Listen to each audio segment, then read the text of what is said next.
Bueno, buenas noches, hoş geldiniz, bienvenidos y agradecemos aquí su presencia para este evento.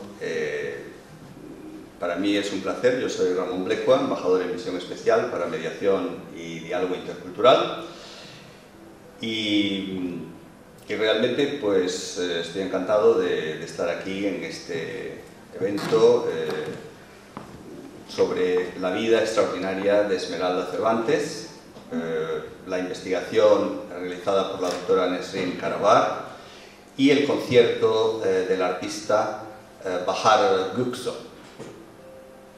Creo que este evento de hoy tiene especial significado, no solo porque las circunstancias de la vida de Esmeralda Cervantes la hacen una auténtica pionera en lo que es el tema de la igualdad de género, la educación de la mujer, y también como un puente cultural entre España y el Imperio Otomano en su época, sino también porque es realmente un precedente de lo que significa la alianza de civilizaciones, como un instrumento en el cual el arte y la cultura acercan sociedades y acercan pueblos, acercan naciones y crean puentes de entendimiento para superar los prejuicios, la intolerancia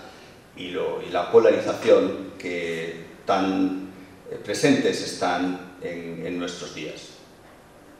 El espíritu de la Alianza de Civilizaciones justamente es crear plataformas de entendimiento, acercar gobiernos, intelectuales, sociedad civil y ofrecer una serie de canales de comunicación para que el entendimiento y sobre todo a través del diálogo intercultural e interreligioso se conviertan en instrumento para la resolución de conflictos y la prevención de conflictos.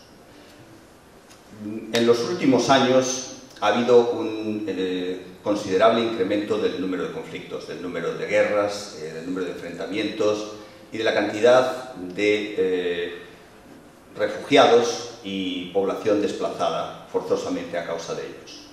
Por dar una idea, en los últimos 20 años se ha duplicado el número de personas que han sufrido el efecto de los conflictos y a raíz de ello se han visto obligadas a dejar sus países. Eso ha tenido un impacto también en los países de acogida, en Europa en muchos casos, en los cuales flujos de refugiados han creado crisis migratorias que han tenido también un efecto de incrementar las tensiones internas. Todos hemos visto recientemente lo que ha pasado en las fronteras de Bielorrusia, en las televisiones, en los noticieros, repitiendo un poco las escenas dramáticas que tuvieron lugar cuando la crisis de los refugiados sirios en las fronteras entre Turquía y Grecia y a veces en las zonas marítimas, también cuando el conflicto de Libia. Por tanto, no estamos hablando aquí de problemas teóricos, de cuestiones puramente de diálogo intercultural o interreligioso. Estamos hablando realmente de los conflictos que van a influir decisivamente en lo que va a ser las dinámicas políticas de nuestros días. Las circunstancias no son particularmente favorables. Hemos tenido recientemente la intervención del secretario general de Naciones Unidas, Antonio Guterres, ante la Asamblea General, en la cual ha hecho un llamamiento dramático para una acción coordinada de líderes internacionales para abordar lo que define como la mayor amenaza para el sistema multilateral y para lo que es la seguridad y la estabilidad internacionales, que es una triple crisis combinando los efectos del cambio climático, de la degradación medioambiental y del incremento de las desigualdades. La pandemia ha intensificado, si cabe, esas crisis sistémicas, crisis que afectan al fundamento de la propia sociedad internacional. Las desigualdades, la falta de solidaridad que se ha visto en algunos casos con todo el tema de la destrucción de las vacunas, son un ejemplo que han puesto de manifiesto también el tema de la desigualdad en el acceso a servicios públicos, a servicios de salud. Y eso tiene un impacto sobre el incremento de la conflictividad y las tensiones en un marco en el cual lo que puede denominarse como la competencia entre grandes poderes y los enfrentamientos regionales se han visto sin duda amplificados. En los últimos años, el 60% de los conflictos que hemos sufrido son conflictos reincidentes, son conflictos crónicos, es decir, de muy difícil solución, para los cuales no hemos encontrado, el sistema internacional no ha encontrado salida. La Alianza de Civilizaciones ha sido en parte un intento de dar respuesta a ese nuevo tipo de conflictos con un componente etno-sectario y cultural arraigado, que los hace mucho más difíciles de abordar con los mecanismos políticos o intergubernamentales clásicos. Por esa razón, las líneas de trabajo que el nuevo alto representante, el ministro Miguel Ángel Moratinos, ha puesto sobre la mesa se basan fundamentalmente en un ambicioso plan dirigido a la prevención y resolución de conflictos a través del diálogo intercultural e interreligioso. Lo que nosotros estamos ahora mismo experimentando es evidentemente una gran transformación, una transformación del orden internacional afectado por las nuevas tecnologías, por los cambios socioeconómicos, el incremento de las desigualdades y la polarización que nuestras sociedades están sufriendo y que experimentamos en nuestros propios países. No se trata solamente de crisis internacionales, se trata también de un incremento de la intolerancia, de los mensajes de odio que afectan a nuestras propias sociedades.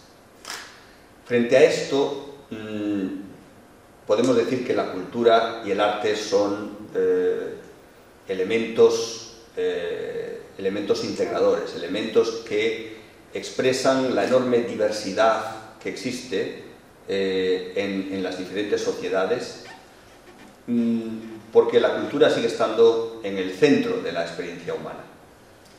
Y al margen de que haya muchas formas diferentes de expresarlo y muchas formas diversas en las cuales las diferentes sociedades expresan esa diversidad, lo que nos da una experiencia cultural profunda es justamente esa conexión, esa emoción que comparten todos los seres humanos, cual sea su religión, su raza, su situación socioeconómica o su origen. Precisamente por eso la música quizá es el más universal de los lenguajes y es el que quizá nos toca de una forma más profunda.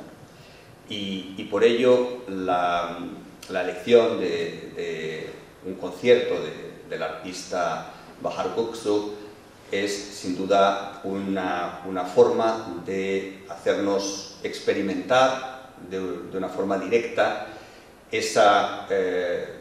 lo que significó en su momento la presencia de Esmeralda Cervantes aquí en Estambul y posteriormente en sus periplos internacionales como activista o como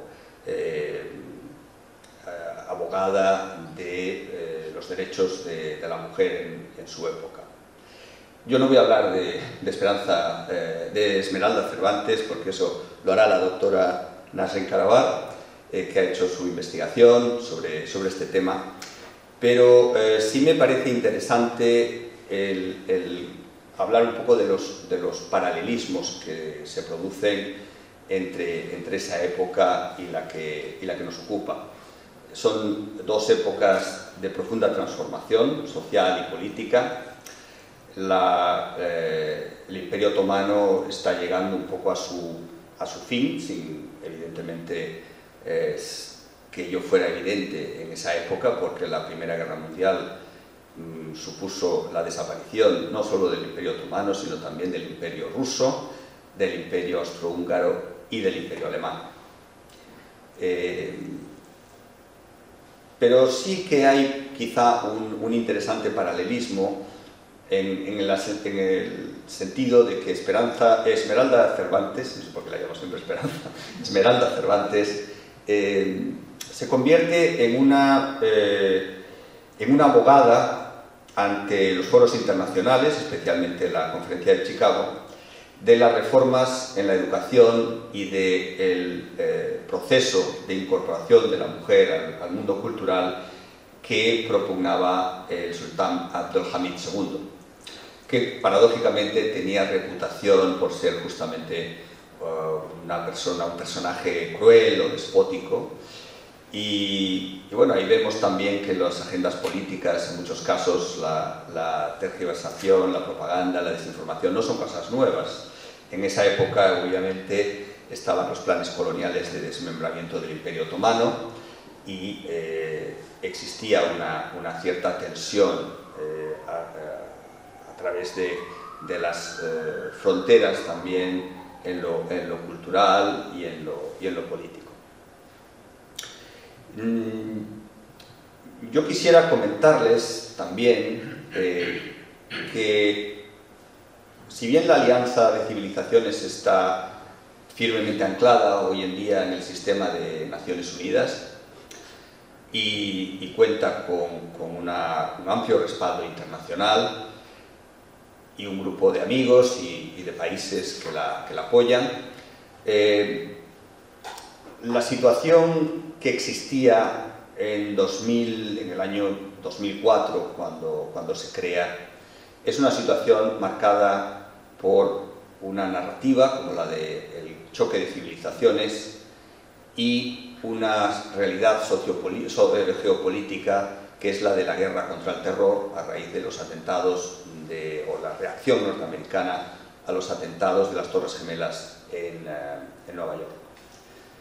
Ese marco, digamos, o esa narrativa es la que se ha desarrollado en los últimos 20 años y la que ha ido puntuando numerosas crisis, enfrentamientos políticos y militares.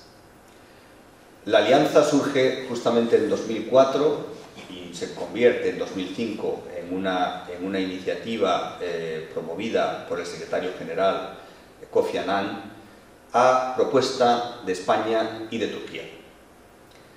En esa propuesta hay un intento de ofrecer justamente una narrativa alternativa a ese mundo en blanco y negro, a esa polarización, a esa visión de que las diferencias culturales son inevitablemente fuente de conflicto y fuente de desentendimiento que no es posible evitar. La inevitabilidad del conflicto es lo que justifica también las estrategias militares para resolverlos o abordarlos. Y como resultado tuvimos la intervención en Afganistán y la intervención en Irak. Acabamos de ver hace escasos meses las imágenes dramáticas de la salida de las fuerzas multinacionales y especialmente de las fuerzas norteamericanas de Kabul. 20 años después se ha demostrado que esa intervención militar como forma de promover una nueva arquitectura de seguridad o una cierta ingeniería social ha fracasado completamente.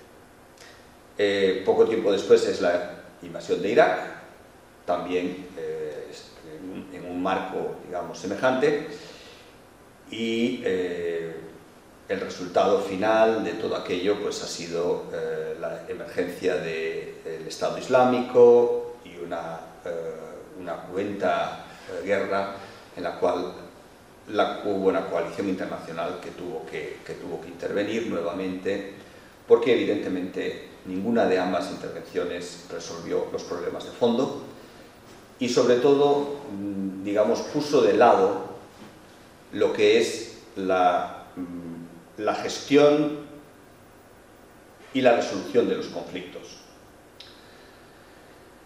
Ahí la Alianza de Civilizaciones tiene mucho que decir y está intentando crear una serie de nuevos instrumentos. En la reciente cumbre entre el presidente Erdogan y el primer ministro español, Pedro Sánchez, acordaron justamente dar un nuevo impulso a este proyecto y crear un centro regional dedicado a la resolución de conflictos a través del diálogo intercultural e interreligioso basado aquí en Estambul, una ciudad que representa esa encrucijada de culturas, esa coexistencia de religiones y de etnias diferentes y que es un ejemplo de tolerancia y de coexistencia. Es muy semejante, y ahí España también no apoya y su compromiso con la alianza no es una cuestión que sucede en el vacío, viene de un esfuerzo continuado, una política integrada que desde los años 90 promueve justamente el diálogo intercultural, en muchos casos a través del ejemplo que suponen el pasado o el simbolismo de las tres religiones, y hay un proyecto que es particularmente pertinente y a mí me gusta particular, que es la Fundación Barenboim Said, que se crea también en 2004 y que busca acercar a las partes en conflicto en lo que había sido el conflicto árabe-israelí a través de la música. Y se crea una orquesta dirigida por uno de los más grandes músicos de nuestra época, que es Daniel Barenboim, judío argentino, que también tiene nacionalidad israelí, con el musicólogo palestino e intelectual Edward Said.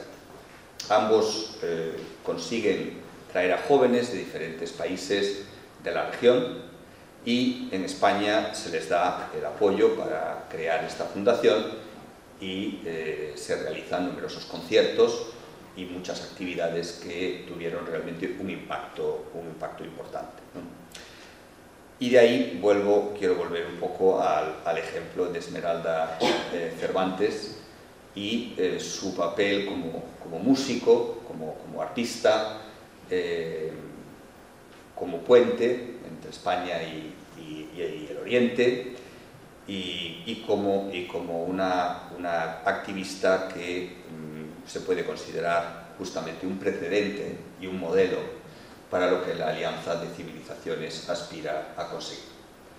Y sin mayores disquisiciones, porque realmente lo que venimos aquí es más también a experimentar y a revivir lo que fue ese mundo. Le voy a pasar la palabra a la doctora Nesrin Karavar, que nos va a hablar realmente de esa historia extraordinaria de Esmeralda Cervantes. Muchas gracias. Buenas noches. Esmeralda Cervantes, o Clotilde Cerda, su nombre catalán, es una investigación dentro de un proyecto de Lorena Fuster, que es una compañera, nuestra compañera en la Universidad de Barcelona. Ella presentó hace 4 años un proyecto sobre Clotilde Cerdas. Clotilde Cerda, Esmeralda Cervantes, es una artista catalana que no está conocida no solo en Turquía, sino en España. Entonces ella descubrió a Clotilde Lorena y lo presentó como un proyecto académico de la investigación a la Fundación Puig, y entonces y la Fundación sí que lo apoyó en esta investigación durante 4 años, y lo descubrieron que ella estuvo 3 años en Estambul, entre 1890 y 1893. Y luego nos contactamos y yo entré sus 3 años y investigamos en los archivos de Turquía, de otros países, y claro, es una joya, no solo para España, sino más creo que para nosotros, para Turquía, y para nuestra presentación en España y en toda Europa, en el Congreso de Chicago de 1893. Y Esmeralda en su último año, ella en 1890, el segundo Abdülhamid le invitó para dar un concierto para un día a Estambul. Y ella vino, dio su concierto, y luego el sultán mismo le dijo si quería quedar en Estambul para dar clase de la música y arpa para las mujeres del Palacio Yıldız, porque Palacio Yıldız es el último palacio de esa época, y en harén para las mujeres del harén, y aceptó, y quedó así 3 años. Pero ella no vivía en harén, sino vivía muy probablemente, no sabemos en dónde, y muy probablemente en Pera, porque en los archivos del diario, cuando entramos los diarios franceses que están en los archivos del SALT, de la biblioteca SALT, en Pera, allí siempre ella está moviendo en los conciertos o algunas reuniones en barrio Pera.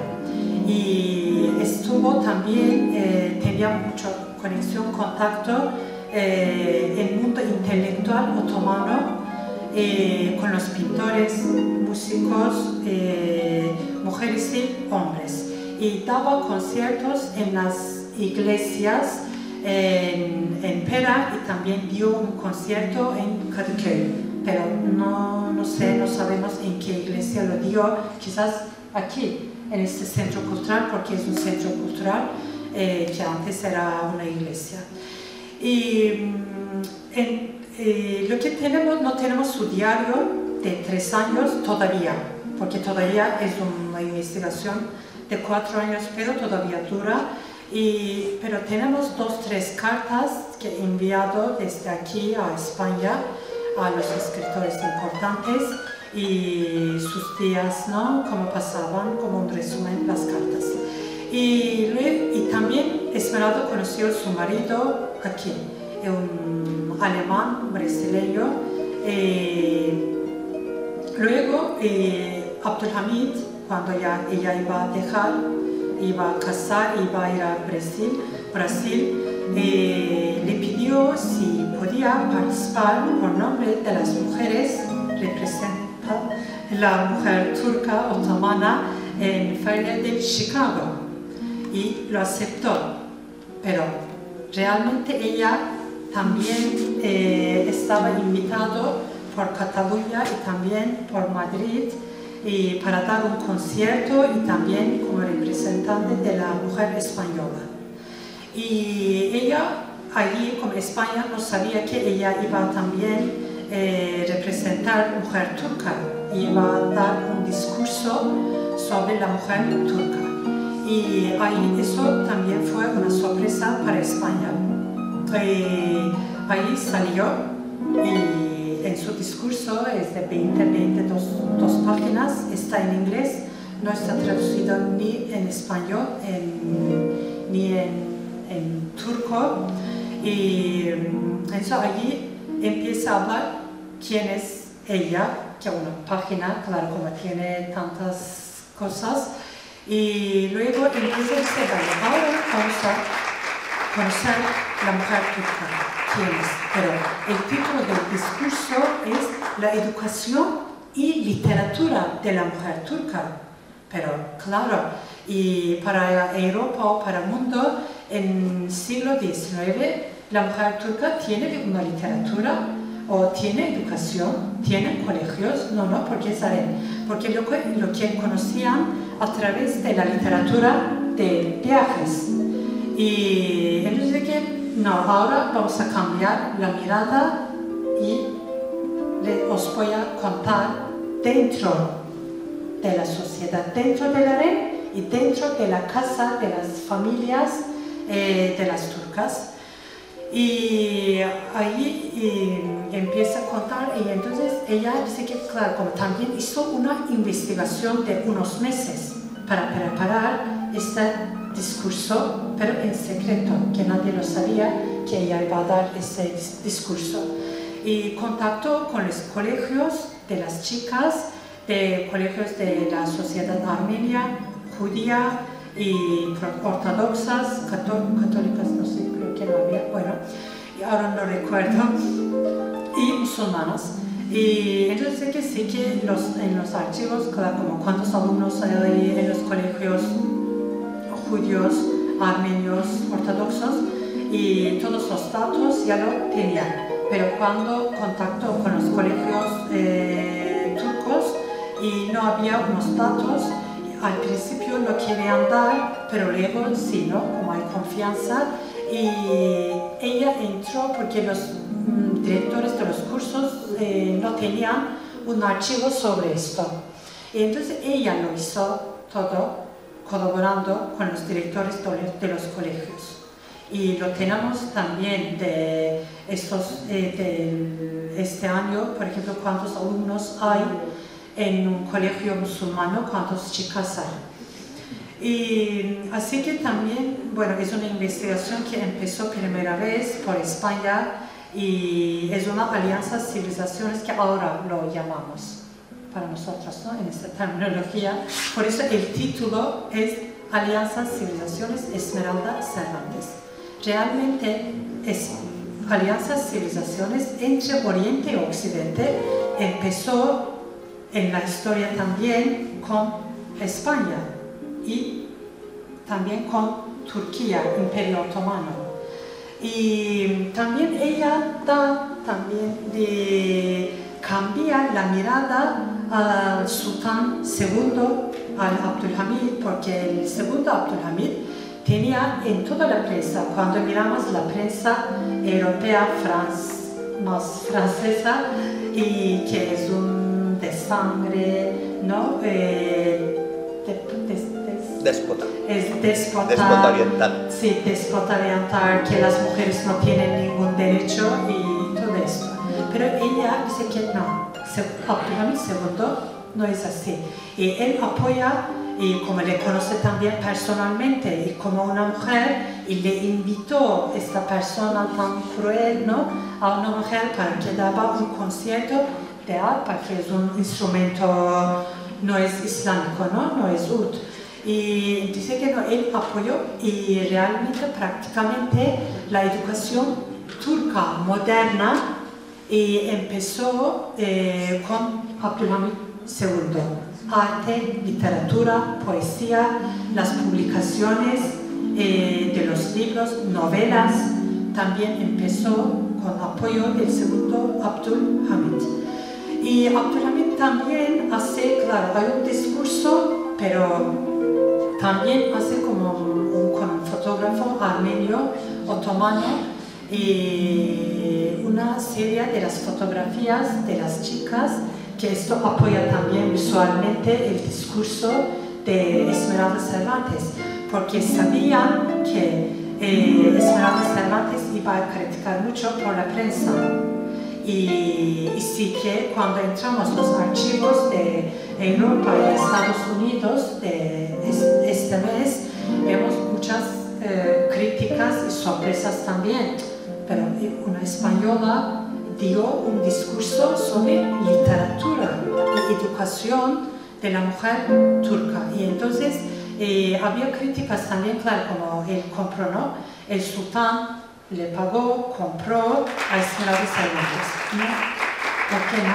Y porque cuando investigamos, ella viene de una familia alta, burguesía catalana, y además se casó aquí también con un millonario brasileño, no necesitaba dinero, así que no. Y también ella lo hizo esto cuando dejó Estambul. Después de este discurso, no volvió a Estambul. Eso no necesitaba, porque ya no iba a vivir en Estambul. Realmente lo que lo hizo, lo que yo vivo. Y allí descubrimos Fatma Aliye, es la primera novelista, primera novelista, pero nunca estamos seguros, ¿no? Porque la historia nunca lo sabemos, por eso en esto no quiero decir que sí, que es la primera novelista. Una de las primeras novelistas, Fatma Aliye, fue su muy amiga, y Fatma Aliye también vivía aquí en este barrio, en Kadıköy. Y ella en 1895, cuando ella volvió a Tenerife, a Canarias, a España, empezó a vivir en Tenerife, y allí empezó a publicar en diario Tenerife las cartas de Oriente.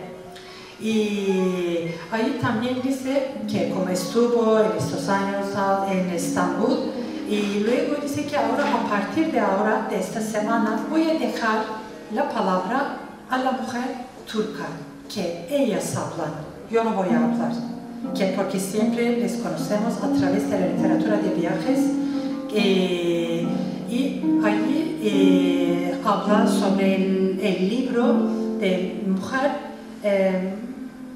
İslam Kadınları, la mujer del Islam, que el libro de Fatma Aliye, escrito particularmente para esta feria, y lo tradujeron en inglés y en francés, y Esmeralda Cervantes hizo presentación de este libro en Chicago. Y entonces, pero eso ya para Esmeralda, para su Alianza Civilizaciones, no estaba suficiente, y después de 2 años, y también lo tradujo esto en español, pero con trozos, y publicó en diario Tenerife este libro. Y por Esmeralda Cervantes, Fatma Aliye, le dieron un premio en Chicago, y las cartas de las felicitaciones por sus trabajos en la literatura y por sus libros, y lo pusieron en las librerías, sus libros pusieron en las librerías de Estados Unidos. Bueno, esto. Y no sé, claro, la primera vez hicimos y presentamos este proyecto en octubre de 2020 en Palau Roberts, en Barcelona, con una exposición. Pero claro, Esmeralda viajaba tanto, en 15 años, por ejemplo, tenía contratos de los congresos, de los conciertos de Cuba, México, América Latina, Europa y todo esto. Entonces, pero por eso fue una exposición muy grande, ¿no? Con muchas fotografías, muchos países.